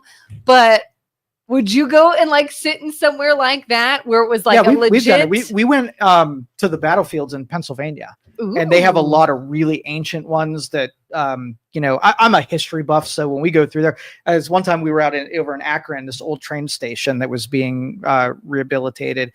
And the first part of the train station was a museum of everybody who's been there, the war heroes and all that kind of stuff. And so I'm walking around in the dark, looking at all the artifacts in the museum, and I'm learning about the people who were there and whatever. But I started painting the picture of what came before me. So when you go to I don't know if you've been to Gettysburg. In 8th grade. Okay. Yeah. Gettysburg, you feel that place. When you see the markers and the vast expanses where you know shit went down, like you feel that place. You feel the death, you feel the heaviness. And so it changes like what you're feeling walking into any of those things. So I'm looking at a grave marker. It says like, you know, maybe a year that when the revolution was happening. I'm like, that year was not a great year to be here, and you died there. So my brain's concocting that person fighting for freedoms and what they were feeling and thinking and who was around them. It's just great to have the imagination drill into that. So in that example, would you say I'm feeling things because of my imagination, or I'm feeling things because of actual literal energy left here? In my dimensional space, you're actually connecting to things that happened in the same space that you're in, and you're plugging into an event that may have happened and able to connect to it and kind of go live, feel in that other space. Oh, I had a question. What was it? How do you explain things like when people tell you experiences they've had, like the Spring Villa house? Somebody I used to work with many, many years ago said they went with a group and spent the night there. And it was a summer night in Alabama. And anyone who's been in the South in the summer knows it's still hot as hell all night long and muggy and humid. And she says it was middle of the night and it became freezing in the house. Freezing. And then sort of went away and the temperature returned. Would you take that as you're either lying to me, that was your imagination, or did something happen? Could something have caused that? I've been in a room, actually, the Old Stone Tavern. It dropped 20 degrees while we were sitting there trying to talk to this lady of the stairs or whatever it is. Where's this? This is in Poland, where we were this weekend. Oh. So we got the temperature dropped 20 degrees while we were sitting there within 10 minutes. What season was this? I don't remember. Like, could it have been like the heat kicked off or something? I don't remember. At the moment, I could not explain that one because it was a physical temperature drop that happened way faster than was possible with no doors or windows open. So for it to drop that much in such little time. Even if it was winter, it wouldn't have that fast. Yeah. But again, we were connecting into a different period, all of us in uniform. And who we were connecting to or what we were connecting to may have been different temperature, different thing, place, whatever. And we could have brought the perceptions to a place that we weren't really in, but we went there and got to experience the temperature of what it was while we were there, dropped the temperature, and then came back to reality and warmed back up again. That's my theory. It's interesting that you'll have a theory for something that sounds very elaborate, more so than ghost. Doing this to us. It's almost like you guys doing things. It's exactly what yourself, we're going there. It's not coming here. It's existing in a plane that's different from you. And you were using your connection with that matrix plugin to go to a place. Ask your husband sometime. They teach remote viewing in the military. And they've used this special operations to do remote viewing. This is exactly what I'm talking about, where they have professionals that teach soldiers how to remotely view places that they are not in. Ask them about it sometimes. Ask them. I think you and I have talked about that before. You said you've done it. Me remote viewing? Yes. It's got everything that I experience has got to be a remote view into a time or place that's somewhere else, right? It has to be. And so these aren't ghosts walking around in this building. There are things that exist in a plane that you are going and viewing if you can connect to it. So kind of like I'm into like watching near-death experience videos, and there's somebody who said they had a near-death experience, and when they died, they said it felt very much like they woke up from the simulation. Like we were all almost like Matrix, hooked into something. Yeah. We were all placed here for experiences, but this isn't real. This is a simulation. And it was almost like, oh my God, I'm back. I forgot I was doing this kind of thing. Do you think it's kind of like that where like we're sort of interacting in something much larger than we see? And just like a video game, you could be on different levels in different places, and it's just sort of all an experience. And maybe we can do that. We can go to different levels in different places. So if there are an infinite amount of yous, so 1 degree separating, there's another Kelin in a different plane lacking your consciousness, just a potentiality that could become you if you simply do this, right? So there's a Kelin right there. Think quantum, there's a Kelin right there. Void of experiences, perceptions, all of that. It could be historical because we don't have time and distance, right? So it is a Kelin there. So if you decided to visit that other plane, while you're visiting that other plane, it could be viewing that other plane, or it could actually be traversing to that other plane. So when you leave this Kelin and go to that Kelin, what happens to the Kelin that's sitting in front of me right now while you're over there? You went to another perception. But if you just jumped to the one that was 1 inch away from you, 1 movement away, you wouldn't even notice because you didn't go very far. But what if you went to a Kelin that was in a vastly different space than you? So you went to a Kelin that's at home right now. Now what would be, you'd be at home doing something that you're like, how the hell did I get here? And then the one that I'm talking to right here, what are you like? Are you dead to the world? Are you void of the perception that is now at the one that's on home? Am I on autopilot? So, yeah, the phenomenon is like those experiences I put into that box, which is somebody traveled through a near-death experience to a different perception, and they got to live in that, even if it was for a fraction of a second, right? Time and space doesn't exist. So it was a fraction of a second that you got your consciousness vaulted into somebody else's body or your body in a different plane, but it seemed like a day from your perspective. And then when you revisit it, only like less than a second had gone by. Do you think when you die, all versions of you are gone? Or do you think something like, no, this person died and maybe the ghost you're experiencing was just I don't know, but I'm hoping your consciousness goes to a different version of it after this one dies, because there's an infinite. Why wouldn't it? So do you believe in like past lives? Space and time. So there's no past, there's no future. It's just perceptions. What if you die all the time and you just, like, every time you go to sleep, you die and you jump to a new perspective. So you're constantly in a state of dying. There's versions of you that die every day. And so your consciousness had to get relocate every day. But if there's no time and there's no past. Yes. How is it that we can create something in one time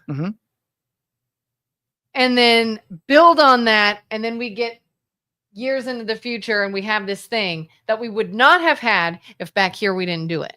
Because there's an infinite amount of them. I don't think you're really appreciating what infinite really is, right? Infinite means, you ever hear the typing monkey?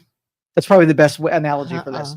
So if you had a monkey and gave it infinite amount of time, that monkey just slam it down on the keyboard would eventually, infinitely, recreate all the works of Shakespeare accidentally, because infinite means forever. So eventually it would accidentally type out the works of Shakespeare. That's how you have to connect yourself with what infinite actually means. That's hard to imagine. So, yeah, right. Now you take an infinite amount of time and an infinite amount of monkeys. So now you have an infinite amount of monkeys and an infinite amount of time. Now, how quickly can you get to Shakespeare's works? Infinite plus one, that kind of thing. So that's what I'm saying. Like we're not, the quantum level requires you to frame things completely different, because we can maybe get to 1 billion and we stop knowing how much that is. You get to infinite, and that is so far beyond what we can contemplate. So the other day we were talking about, somehow we were on a similar topic, and we were talking about exorcisms. Mm-hmm. And I was saying that, in order for the Vatican to okay an exorcism, they have to, be displaying certain things. One of which is they speak in a language they have never studied, an actual language. Technically, then, would you say, hey, infinite amount of time over time, you will eventually there's a version of you that speaks speaks that language on the potentialities, yes. And maybe this possession is just crashing versions of you. Crashing versions, absolutely. Holy cow, this is so interesting. Now, Denise says disembodied spirits. I think Denise is very into, like, there's demons, there's ghosts, there's spirits, there's and honestly, you have to compartmentalize this however it is. It's just a translating down. You don't understand it, and I'm compartmentalizing to make it explainable, where if from a quantum level, it makes sense that it has a possibility. If you say ghost, it's just sort of like a placeholder question mark if you don't really know what it is. So it's a ghost to you. And neither of them are any different than one another. So if I had a traversing consciousness from another dimension and a ghost, when I line up the profiles, they're exactly the same. Something you don't understand doesn't really exist in your realm. You get exposure to and be able to measure. But the cat example. So I want to just throw this out one more time, because we're going to be on quantum for this last thing. Schrodinger's cat. The cat is both alive and dead. Okay. Yeah. So you would ask, how is a cat both alive and dead? And it's a silly deal. So those of you don't example, those who've never heard the example, there's a cat in a box, and inside there's a radioactive substance and a little hammer. And if the hammer hits the radioactive substance, it kills the cat, right? And I didn't even know that part about yes. it. I just thought the cat was in a box okay, alone. so when you frame all of that, it's a box that's concealed. You don't know what's in there. The cat is in there because I've told you. The poison or radioactive substance is in there, but you don't know what it is. So from a quantum level, it's both alive and a dead cat, and it's both alive or a canister that hasn't been broken and a canister. All potentials are on the table. It only becomes an example when you open the box and you I call that taking a measurement, right? So when it is measured, that's when it takes on the form, and that's when the quantum world collapses and creates something that's perceivable. You have to measure it. This double slit experiment, same thing. Electron cloud, probably a little bit too abstract, but when you were taught in chemistry that electrons kind of like spin in an orbit around something. Yeah. And when you snapshot where the electron is, you can measure where the electron is, right? It was right there. So you've seen it on the tables where the electron is right here in an orbit around whatever it's orbiting. But where was it before you measured it? And quantum says it was in all potential spaces in that cloud, because it doesn't have to adhere to time and space. So it was in all places. Right. And again, that's why quantum's so hard to put your head around, because if something can be in all places, that means the infinite Kelins doesn't mean an embodied Kelin. It means an infinite amount of electrons that are all places until you take a snapshot. So a snapshot would be you going to a place that needs a Kelin in a different realm, and all of a sudden electron comes to a halt. You get to measure where it's at. And then when you're not looking at it again, it goes back to being a cloud. That was a lot. I get it. Oh, Mr. Miyagi. So do you believe in good and evil? Or do you think we just give me more context? Do you believe then so the idea of like ghosts, heaven, hell, other beings moving, but we are here, versus multiverse levels, different consciousness, different versions of us, in a more scientific explanation. Do you believe in good and evil. Okay, so like Denise is saying lower level demons. Some people say angels. Do you believe in things like that? I don't categorize it that way now. So to you, it's just sort of all sort of scientific energy. It's not as though there's any other realm control. All right, let me give it two names that are better for a scientific discussion about it. You have entropy and you have order, right? You could say that entropy is evil because it's chaos, it's lack of order. And then you have order, which is contained and has less energy. So if you have a balance between the two, you have things getting scrambled up, which would be the evils, the demons, whatever. And then you have the order of the chaos, which brings it back and makes it livable. Would you want to live in an entropic solar system? No, because things are crashing, exploding, and whatever, right? Yeah. Would you want to be in a completely ordered universe? No, it would be equally as terrible, right? Why? Like dough? No, or what do you mean? When you say complete order, that means that there's no chaos happening. There's no electron spinning. There's no energy being created. There's nothing that creates life. There's nothing. It's like a standstill. It's a standstill. It's dead. So you have dead and total Big Bang chaotic. It's the balance between these two things where you're ordering the chaos that creates livable life. Okay. So do I think things are too chaotic or too entropic? Yes. Right. And when things get too entropic, we have an order to it. There's always every philosophy and wisdom through theology has had the yin and yang or a version of it where you have these fights between entropy and order, and neither is doable. So it's like yin and yang, good and evil. It's the same thing. Light and dark. Right. But do I give them characters? Like if I was in theater, I would give them characters and make them something that the evil is scary, right? And then that would diminish it and say, well, it's not evil, it's just entropy. And we need some entropy. We just don't need more that the entropy makes us alive, right? But too much entropy makes it so that we can't live, and vice versa. And you believe in God? Yes. Where's God in all that? Above all of it. Yes. Like controlling the realms, the multiverses, the entropy, the order, the everything. Yeah, I just don't think that sophisticated math that would be responsible for what we have here can just be chaos driven. I don't know of any chaos that becomes order without some kind of intelligent hand behind it. And so, but I also don't believe, I believe that you sort of have like scalability. All right. So things get smaller, things get bigger, time gets longer, time gets shorter. And so I think the existence of something that's intelligent might be at a scale that is either super big above us that we have no way of ever seeing or having a relationship, or so super small. And it actually might be both.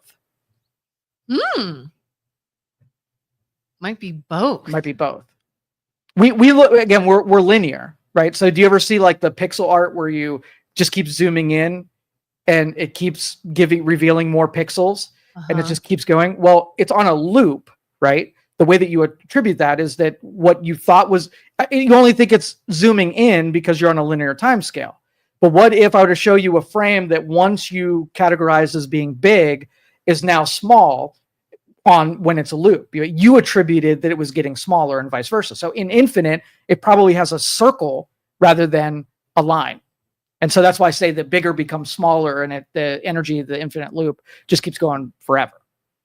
Yeah, I feel like when people say, you know, if they're questioning the existence of God and they're like, well, how can he be all knowing in all places and all this and that? I'm always like, well, you're looking at that based off of what we perspective. know. That's what I'm saying. Like, I predicated everything we talked over the consciousness and the perspective of you. So let's change this. Let's talk some space stuff. Okay. So as somebody goes faster, right? Time slows down. And there's a point at black hole where, again, you got to take linear space and time out of the equation. So you're jogging towards a black hole and you get really close to it, which means when you get close to it, you speed up. But because you're speeding up, time slows down.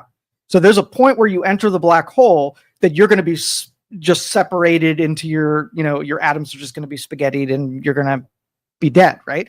But because you're moving so fast, the pursuit to the black hole will have you getting so fast that time will stop. So now you're entering the black hole. Time is no longer a thing. The outside world is at full speed. And now if they looked at you, you are frozen. You're in the same spot. But to you, it is time is going on at the same thing, but time from the outside world has completely stopped. So you'll be able to live on the edge of a black hole, never really get to experience your death because time has stopped for you. What do you see? What's your perspective when you take time out of the equation? Can't even visualize that. Millions of years will go by every second of your perspective, but you'll live the remainder of eternity, right? Because time now doesn't have the ability to go any further. But also because there's not time, you can't have movement. So you'll be in order to do this, you have to have time and distance. Time is no longer relevant from the outside. So where does the outside begin? You're in this black hole and everybody on Earth is 1 million years older, right? Because there was distance between you and you're going super fast. But is your arm close enough to you that it's going to be experiencing the black hole in the same time frozen moment that you are, and you're going to live there forever?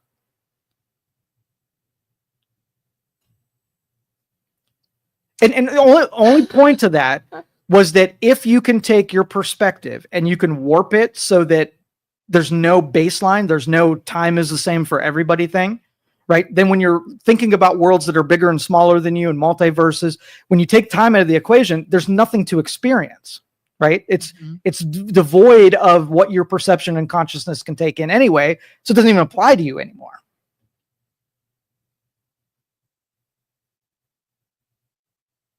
Do you think when we die that we go into some sort of other,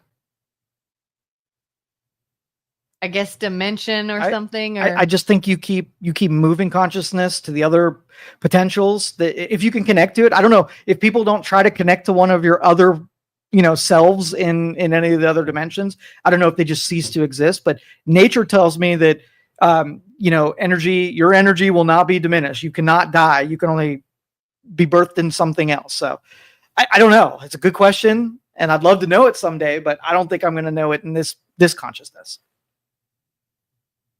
What, is your brain melted? Yes. You look brain melted. Yes. I don't understand the whole black hole and time cease to exist and infinite. I heard somewhere our brains, the human brain, cannot picture 1 million, or was it 1,000? I feel like it might have even been smaller than 1 million. Like, you think you're thinking of 1 million of something, you're not. Like, we don't have the capacity to even picture that. So infinite. I don't even. That's exactly right. You can only go so far. Yeah. And another anomaly with the human brain is that how much your imagination is used to fill in missing data. Because we want to be able to see everything that's in front of us. And the information that we're collecting is just a small percentage. Like, the only new information I'm getting from you it's very little. And it's filling in the rest of what I know about you to make up the incomplete information. It blows my mind about we would put money on the fact that when I'm looking at you, I am letting my eyes capture all data. But if it's repeated data, the brain can take some liberties and fill in stuff. And that's where optical illusions come in. You can really learn about what the brain's capable of doing when you start flirting with the imagination and being able to control it. Yeah. So do you think, remember, like, on social media years ago, there was that whole thing where everybody was like looking at a dress and some people were seeing it in different colors and stuff. Was that really, everybody was seeing the same picture differently, do you think? Or was that? Well, like I said, the imagination is doing what it does. It collects information and it translates it to information in your mind. So that translation that's happening, there are different people that the information is translated differently. If you ever see the Coke can that's really red and they put some black dots around it and it looks gray, and then you remove the black dots and it looks red again. It's the information got to your brain decided what it was going to do with it, and it translated to something that objectively, without the other variables in it, would be red, but your brain said, nope, that's not red, that's gray. Have you ever seen the one with the ballerina, the dancer that's going in circles and you can get her to start spinning the other way. Oh yeah. And the video didn't do that. Right. You're making But it do that. and that's not mysticism in that. Right. It's how your brain functions, knowing that it is filling in missing information.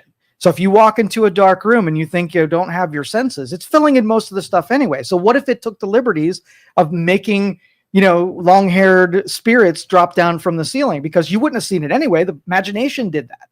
And the more you train it to see things, you can totally. Except you and another person's imagination That's right. did the exact same That's thing. the information. That's the information. I know I can make my brain see things if I want to see them, right? Yeah. But I can't make the other guy do the exact same thing At the same time. Exactly. So that's what information is valuable versus me seeing a light flicker in the dark room that nobody else saw, right? Probably my just imagination throwing something in there and trying to interpret a lack of information. Can we go back and see if this guy's there? What do you give it probability that if we go back there, you see it? Low. And again, I will be going in knowing that I want to see something. Okay, so let's to go to a different multiverse, you have to increase the potential for you to see that. So what could you do to control the outcome so that you can see something and believe that you went there and saw the same thing that I did? Well, that's the thing, is believing it. Because I can tell myself I wanted to don't see argue it. with don't argue with it. How would you? Okay, so let me change the nouns and verbs so that you didn't add mysticism into it. If I wanted to run for Congress and be elected, what things could I do to increase the probability today that I will believe that I'm running for Congress and then I can be elected to Congress? Can I make movements, practices? Can I do certain things that make it more probable that thing will happen legitimately? Yeah. I mean, I can pretend, right? Yeah. But we're not talking about pretending. I'm saying making decisions that lead to an actual event where something actually happens without invoking the imagination to concoct something that's not really happening. That's the difference. So if you wanted to increase the potential to be able to see that something legitimate, can you make decisions right now that lead up to that moment that increase the potential and probability? Yeah. Okay. Do that stuff. Like if I wanted to go and see what you saw, I'd go to where you were. Mm-hmm. I'd probably bring you because you experienced it. Maybe Isaac, if you guys did the same thing. So I'm in the same place with the same people, both of who saw it at the same time. And you're going to jack into the multiverse to be able to go to the same place that I went. You'd have to recreate that. How do you do that? How did we go there? So anyway, that's setting the situation, right? Setting the stage so it is as like as my version of it was and Isaac's version of it was. We got told the story leading into it, so we were familiar about what had happened. The lighting was a certain way. The chairs were oriented a certain way. There were certain things in the room a certain way. And doing all of the same things, trying to then recreate it would be a very scientific approach, right? Let's do that. Good. And then I'll be honest, if you guys start wigging out, I'm going to be like, you guys better not be faking this because I'm not going to wig out if I don't actually see anything. Mm-hmm. I'm there for science. So because which would be more interesting if I too witnessed what you guys did, or you both see it again and I'm like, you've lost your mind. I don't see anything. Ooh. Interesting. All right. Let's wrap this up. Have a good one, guys. We'll catch you tomorrow with the MLO Bros. Thank you for listening to this show on Youngstown Studio. This is original Youngstown content. Feel free to share our videos and tell your friends about us. Don't forget to subscribe to our YouTube channel and follow us on Facebook.